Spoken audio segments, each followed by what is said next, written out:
Vamos a comenzar con la exposición del nervio vestibulococlear. Este nervio es un nervio sensorial constituido por dos partes, el nervio coclear y el nervio vestibular. El nervio coclear va a recoger las impresiones auditivas del oído interno y las va a transmitir hacia los centros nerviosos, mientras que el nervio vestibular va a recoger y conducir las impresiones destinadas a mantener el equilibrio.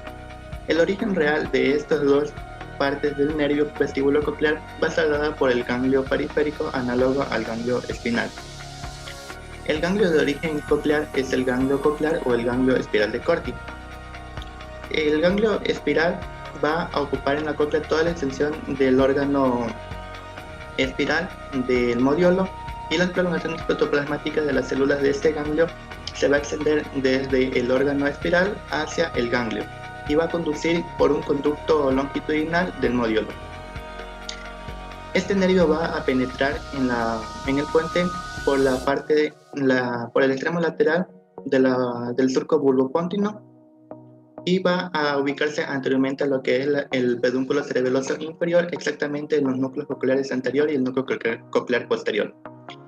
Tenemos también el ganglio de origen vestibular, que es el ganglio vestibular de Scarpa, que se va a estar ubicado en el fondo del conducto auditivo, y las prolongaciones protoplasmáticas de este ganglio se van a dar en las impresiones de lo que es el utrículo, el sáculo y las ampollas membranosas de los conductos semicirculares, y este nervio se va a dirigir hacia el extremo lateral del surco bulbopontino medialmente a lo que es el nervio coclear y se va a situar en la zona vestibular de la fosa romboidea. Origen aparente del nervio vestibulococlear. Bien, este nervio va a penetrar en el puente por el extremo lateral del surco bulbopontino, lateralmente a los nervios facial e intermedio, es decir, exactamente el punto número 3 que estamos señalando en este momento es el nervio vestibulococlear. Este va a ser un punto de emergencia para el sistema nervioso central. Ahora, su trayecto y relaciones. Este nervio vestibulococlear va a estar constituido por la fusión de dos nervios, es decir, el coclear y el vestibular, que, como ya lo dijimos, al fusionarse va a formar el nervio vestibulococlear. Este se va a extender desde el fondo del conducto auditivo interno hasta la porción lateral del surco bulbopontino. En este trayecto, el nervio se va a presentar con las meninges y con los nervios intermedio y facial, los cuales ya tienen precisado a propósito de dichos nervios. Este nervio vestibulococlear, también llamado nervio auditivo, es el octavo de los 12 nervios craneales. Este es responsable del equilibrio y la función auditiva. Es netamente un nervio aferente de tipo sensorial que va a constar de dos orígenes, uno real y otro aparente. Valoración de la función del nervio vestibulococlear. Para la valoración de la audición, primero tendremos aquí al paciente presente, en la cual se le pedirá que se tape uno de los oídos. Esto se lo hará uno a la vez. Luego me colocaré de 60 a 120 centímetros lejos del paciente. Después de esto, le pediré que me mire fijamente los ojos y me taparé la boca para evitar que me lea los labios. En este caso lo haré en la parte posterior, en la cual le voy a susurrar una palabra y, dependiendo de la dificultad de audición, iré bajando o subiendo la intensidad. En este caso le diré la palabra y él me va a tener que repetir la palabra cuando yo se lo diga.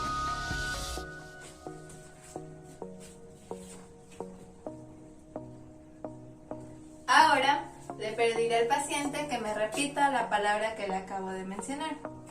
La palabra es fútbol. Vértigo posicional parasístico benigno.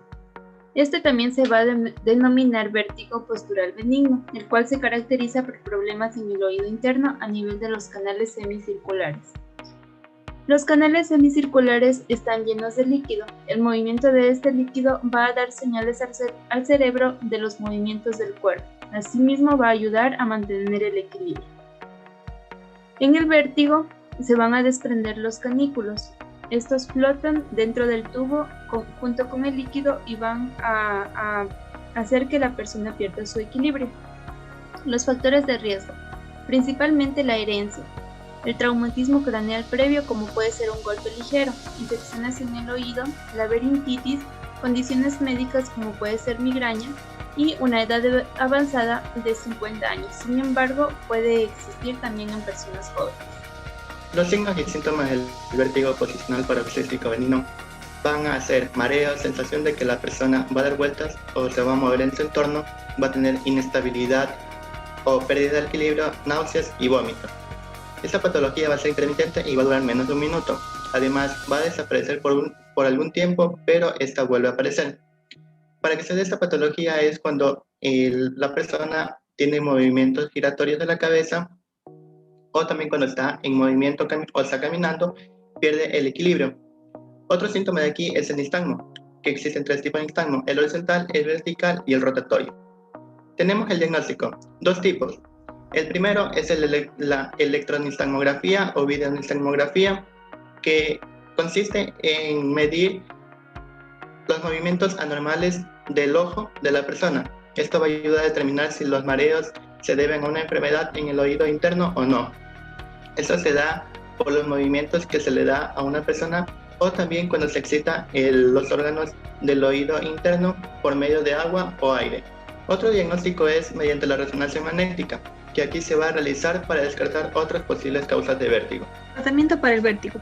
Este suele desaparecer de forma espontánea en meses o días, pero también puede durar meses o años. Se recomienda la farmacoterapia.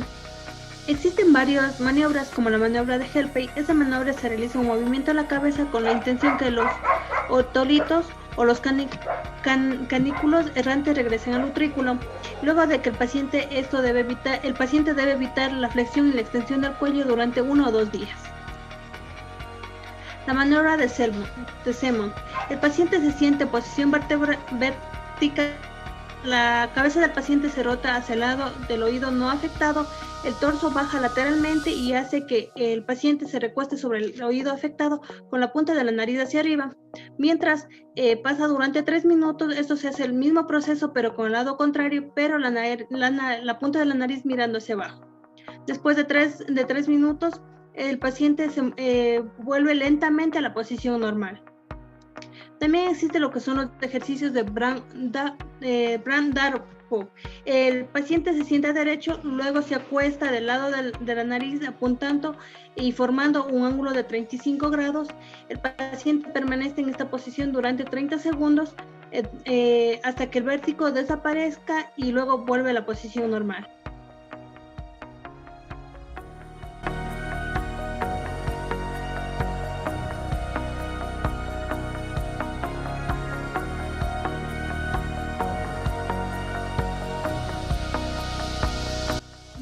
Paracraneal nervio glosofaringeo. Este es un nervio sensitivo motor.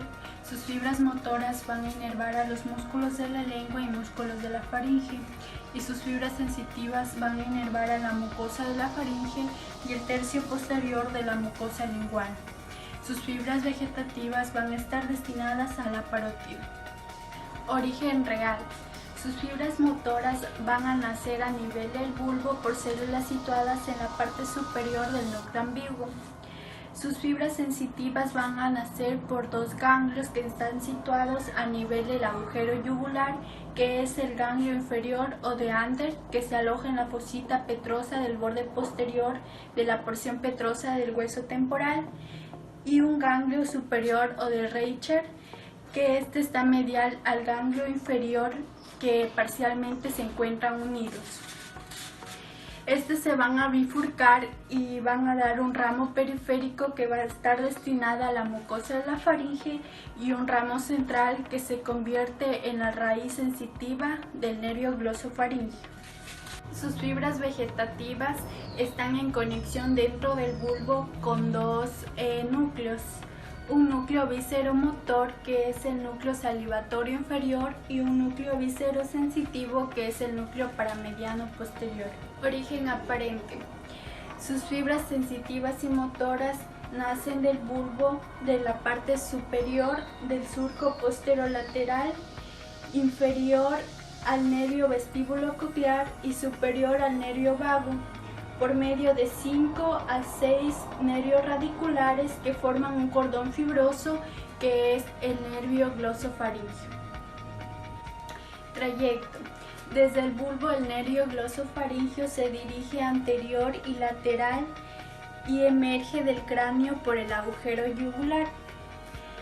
Se acoda en un ángulo recto que desciende y describe una curvatura de concavidad anterior y superior y hasta la base de la lengua donde termina. Relaciones. El nervio glosofaríngeo en la cavidad craneal va a estar envuelto por la pía madre. Atraviesa el tejido subaracnoideo desde el tubérculo yugular donde reposa hasta el flóculo que lo rodea. Seguidamente va a atravesar el aracnoides y dura madre y penetra en el agujero yugular. En el agujero yugular, el nervio glosofaríngeo se va a encontrar anterior a este orificio. Primeramente se sitúa posterior y luego lateralmente al seno petroso inferior. Luego anterior a los nervios accesorio y vago, de los cuales está separado por un tabique fibroso. El nervio glosofaríngeo a nivel del agujero yugular va a presentar dos abultamientos ganglionares, uno superior y otro inferior. El ganglio inferior va a ser aparente y va a protruir superior y anteriormente. Inferiormente a la base del cráneo, el nervio glosofaríngeo se va a encontrar posterior a la arteria carótida común interna. Luego este se dirige lateralmente a esta arteria de tal manera que el nervio vago y el nervio accesorio queden posteriores. La dirección de este nervio va a ser inferior y anteriormente, quedando lateral al músculo estilofaríngeo. Luego llega a nivel del músculo constrictor superior de la faringe y a la base de la lengua. Aquí primero se va a dirigir posterior e inferiormente al músculo estilogloso, luego inferiormente a la amígdala palatina y a la arteria palatina ascendente. Los ramos colaterales. El primer ramo va a ser el de comunicación con el nervio facial, también denominado el asa de Heller. El segundo ramo va a ser el nervio timpánico de Jacobson. Este nervio va a originarse en la cara lateral del ganglio inferior del glosofaríngeo, luego se dirige lateralmente a nivel de la cresta que separa la fosita yugular del conducto carotídeo. Este va a penetrar en los conductillos timpánicos y va a desembocarse superiormente a estos conductillos e inferiormente al promotorio. Los ramos colaterales del nervio timpánico van a ser 6, 2 anteriores, 2 posteriores y 2 superiores. Los ramos posteriores van a estar destinados a la mucosa que rodea la fosita de la ventana vestibular y coclear. Los dos nervios anteriores van a ser el nervio tubárico y el nervio carótido timpánico. El nervio tubárico va a estar dirigido hacia la trompa auditiva, mientras que el carótido timpánico va a tener relación con el conducto carotídeo a través de la pared anterior de la cavidad timpánica y de tal forma va a tener comunicación con el plexo simpático carotídeo interno. Los dos nervios superiores van a ser el nervio petroso menor y el nervio petroso profundo. El nervio petroso menor va a tener comunicación con un ramo comunicante del plexo timpánico y se va a dirigir hacia el ganglio óptico, mientras que el nervio petroso profundo va a relacionarse con el nervio petroso mayor y van a formar el nervio vidiano. El ramo del seno carotídeo. Aquí el nervio glosofaríngeo va a tener comunicación con el nervio vago y el tronco simpático y van a formar el plexo carotídeo destinado a inervar el seno carotídeo y el glomo carotídeo. El ramo faríngeo. El ramo faríngeo generalmente va a ser el número de 2 o 3. Este va a dirigirse medialmente y va a tener comunicación con ramos faríngeos del nervio vago y con el tronco simpático. Estos van a formar el plexo faríngeo. De aquí van a salir fibras nerviosas destinados a la mucosa, los músculos y los vasos faríngeos. Ramo del músculo estilofaríngeo. El ramo del músculo estilofaríngeo se separa del nervio glosofaríngeo cerca del borde posterior del músculo glosofaríngeo. Este penetra en su cara lateral. También emite un ramo que se dirige al músculo estiloideo y al vientre posterior del músculo digástrico.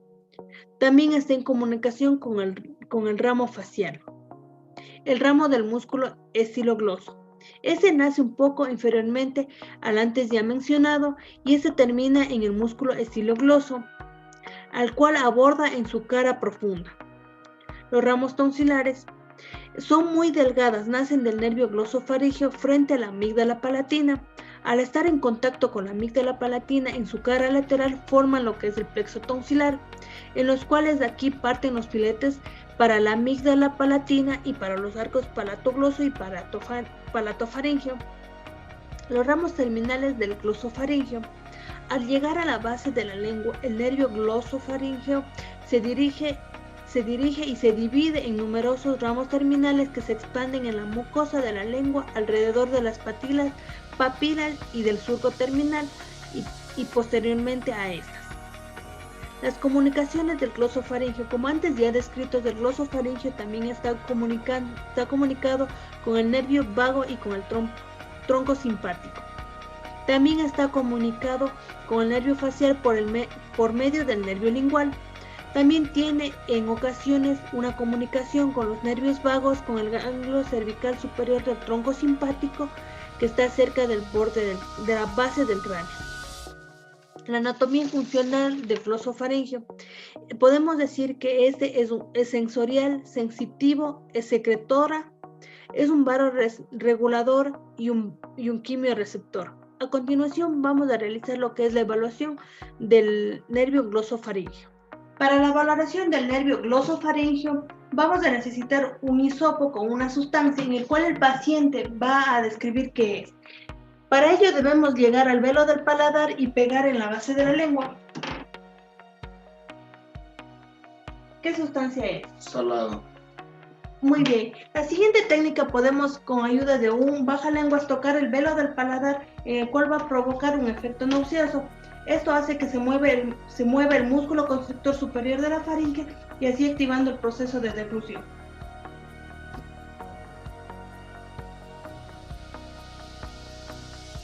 Neuralgia del glosofaríngeo. Este es un trastorno doloroso unilateral que se caracteriza por episodios de dolor breves e intensos, en forma de latigazo eléctrico de comienzo y de finalizaciones bruscas, que se localizan en el oído, base de la lengua, fosa amigdalina o por debajo del ángulo de la mandíbula. Este tipo de neuralgia tiene características muy similares a la neuralgia del nervio trigémino.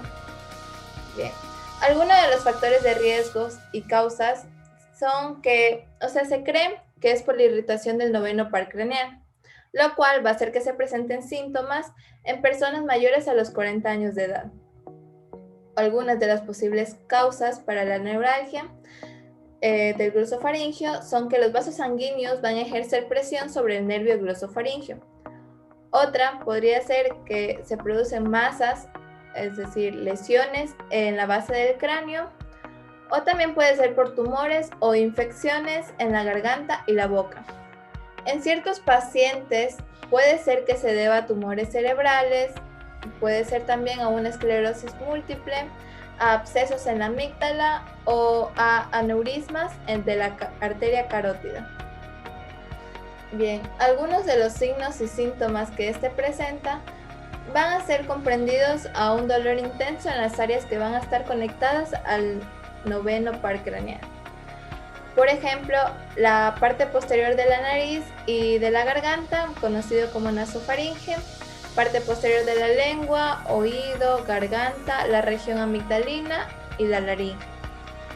El dolor de esta neuralgia del glosofaríngeo es episódico y puede ser cada vez más intenso, y muchas veces se va a desencadenar porque el paciente mastica, tose, ríe, habla y muchas veces también hasta por el deglutir. Diagnóstico. Para el diagnóstico se va a realizar una prueba específica en la zona de dolor. El médico va a tocar la parte posterior de la garganta con un aplicador que lleva algodón en su punta. Si al tocar el paciente siente dolor, el médico va a colocar un anestésico. Si el anestésico alivia el dolor, la neuralgia del glosofaringio se puede tratar con medicamentos. Para esto también se puede realizar una resonancia magnética para descartar enfermedades que pueden estar ocasionando la patología. Tratamiento. El tratamiento de primera línea se utiliza la carbamazepina de 200 a 1200 miligramos por día, o también se puede utilizar la oxcarbazepina de 600 a 1800 miligramos por día. El tratamiento quirúrgico se basa en separar el nervio del glosofaringio de la arteria que está causando la compresión. Se va a colocar una pequeña esponja entre ambos en esta zona, y esto se denomina descomprensión articular.